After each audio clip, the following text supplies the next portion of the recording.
Coffee.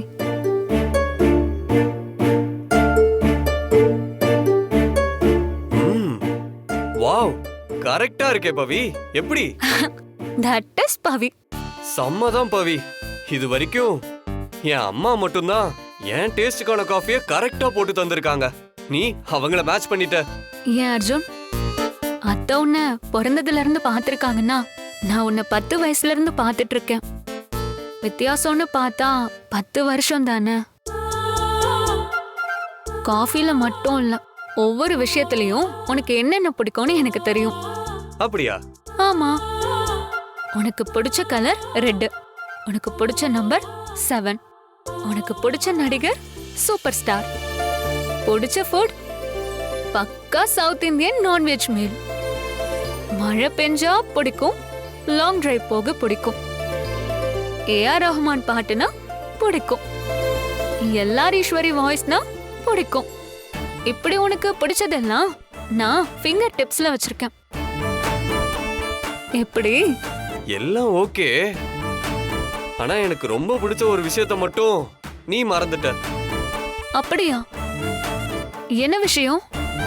இந்த உலகத்திலேயே எல்லாத்தையும் விட எனக்கு ரொம்ப பிடிச்சது நீதான்.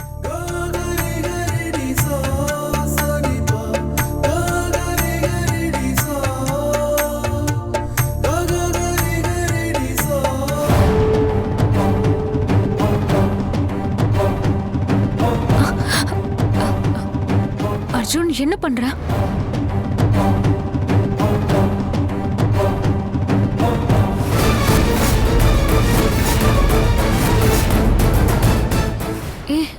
சும்மா இரு, பின்னாடி நந்து இருக்கான். நம்ம க்ளோஸா இருக்கிற மாதிரி நடிச்சுக்கணும். ஓ, இதான் சான்ஸ்னு என்ன கட்டி பிடிக்கிறியா? பயங்கரமான ஆளுடா. சந்தேகம் வந்துடக்கூடாதுல. பாருங்களே, மாம்ச எப்படி இருக்குமா கட்டி பிடிச்சிட்டு இருக்கானா? கல்யாணம் ஆனவங்க அப்படிதானே இருப்பாங்க டீனி. அது ஏன் மாம்ச? அதெல்லாம் இருக்க கூடாது. நீங்க 2 பேரும் கொஞ்சம் சும்மா இருக்கீங்களா? அவங்க என்ன பேசுறாங்கன்னு கேட்காம போயிட போகுது.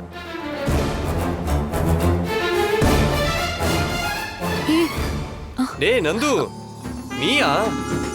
சாரிடா, கவனிக்கல. புது கப்பல்ஸ் இல்லையா, அடிக்கடி இப்படிதான் இருக்கும். டேய் டேய், ரொம்ப நடிக்காதீங்கடா. நான் நேத்து உங்க ரூம்ல நீங்க 2 பேரும் தனித்தனியா பிரிஞ்சு படுத்துட்டு இருந்தத பார்த்தேன். டேய், உங்களுக்குள்ள ஏதோ பிரச்சனை இருக்கு. அதனாலதான் நீங்க 2 பேரும் பிரிஞ்சு படுத்தீங்கன்னு எனக்கு தெரியும்.